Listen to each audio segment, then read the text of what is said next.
What's good, people? I thought I'd do something a little different today rather than just pick up a bottle and tell you the notes and give you my opinions on it. Today, I'm going to give you 5 fragrance houses that I'm abandoning in 2025.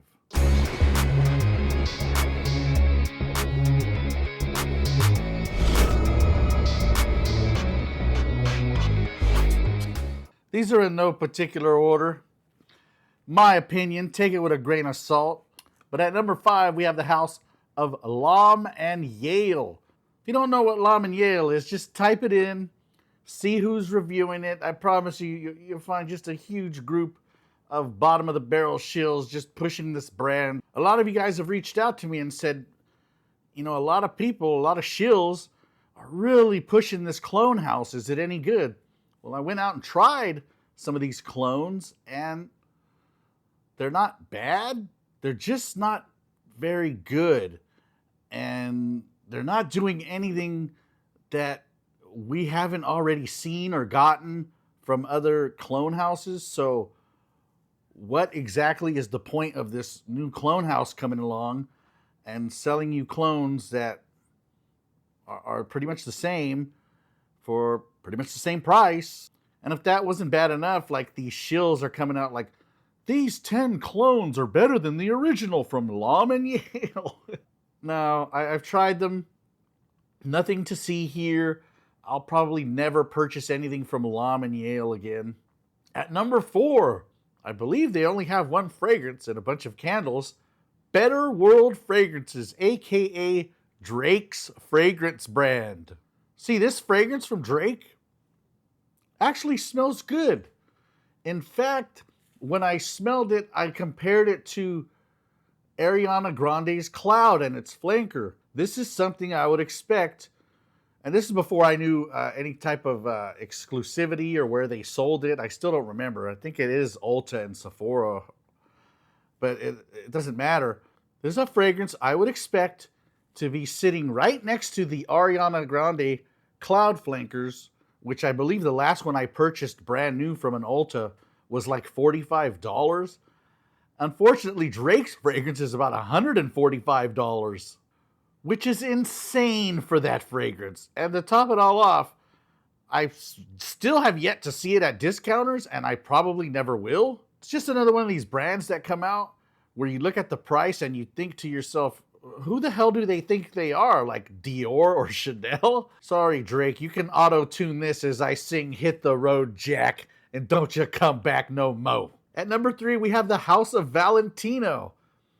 Uomo Intense, such amazing fragrances. Dare I call them at least close to masterpieces. And then you come out with the Born in Roma line.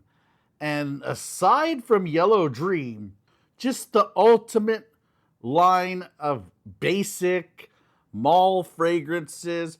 A couple of them you can't even differentiate from the other ones. It's just a total disappointment from that house. Way overpriced. Yeah, they have cool bottles, and that's about it. Bye-bye, Valentino. At number 2, you can use a influencer, as they call them, or as I call them, shills. You can use a shill and get access to their audience, which we used to call those advertisements and marketing. We didn't call them reviewers. You can do that, and you can garner sales that way. And just like we kind of have to accept that that's the way business is done, the brand has to accept that using kind of these low-level wish they were celebrities, just like you take those sales, you also have to take the fact that you're going to deter people like me. And this is the perfect example. And this house, number 2, is Day 3 Fragrances. By the way, I've tried 8 fragrances and purchased 3 bottles. And I can say 1 was really good and 2 were they reminded me of something, kind of nostalgia kicked in. I wasn't personally impressed with the house, but they're not a bad house at all. This isn't bathtub perfumery. That the guy or the people behind this, these fragrances actually know what they're doing, but they're already not really great. especially for the price. You know what they say, you lie down with dogs, you wake up with fleas. Some of the YouTube channels that the brand kind of frequents and kind of helps out. I mean, what am I supposed to think about Day 3 fragrances? Some of the shills that the brand, I believe the owner or the perfumer, some of the channels are just so low level. They're just so untrustworthy that I just hope that he's getting a lot of sales from these channels, because you're pushing away like the 15 bottles that I would have bought. And if you're selling hundreds and thousands from these shill channels, then I'm not going to tell you not to do it. I mean, it is a business. It's a business. But I just hope the math works out, because I have absolutely no interest in Day 3 fragrances, and it's all due to the marketing. And if the fragrances were really great, I could overlook that, but they're not. And the number one fragrance house I'm abandoning in 2025 is the house of Aaron Terrence Hughes. Daddy, chill. Man, this brand started out amazing. Really thinking outside the box. I mean, when people say this fragrance smells niche, this house did it. And then somewhere along the line, and I'm not knocking Aaron Terrence Hughes, I love his channel, I love what he's doing. But somewhere along the line, he eventually decided he wanted to make mass appealing fragrances, which is fine. I love mass appealing fragrances, but just not what I want to pay $200-300 for. And the worst part is they're very difficult to find in the United States. I mean, come on, Aaron Terrence Hughes. You've had years to solve the issue of the shipping costs to the United States, and you still haven't figured it out. A lot of people cry and piss and moan about, it's a business. Yeah, it's a business when you want to ask me for money. Well, it should be a business when I expect something in return. And if you want my money, here's a crazy idea. Make your products available for me to purchase. He has like one distributor in the United States, and that's Max Aroma.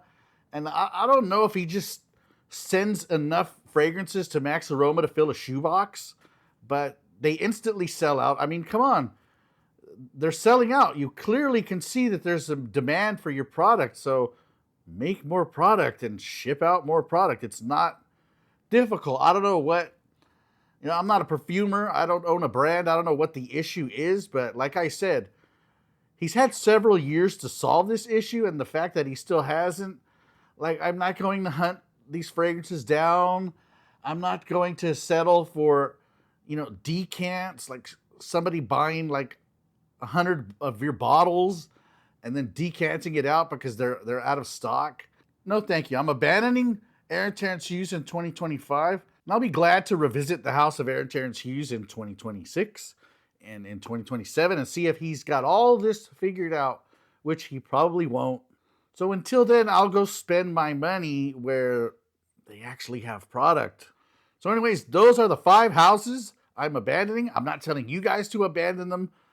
I'm just telling you where I'm going to stop sending my money.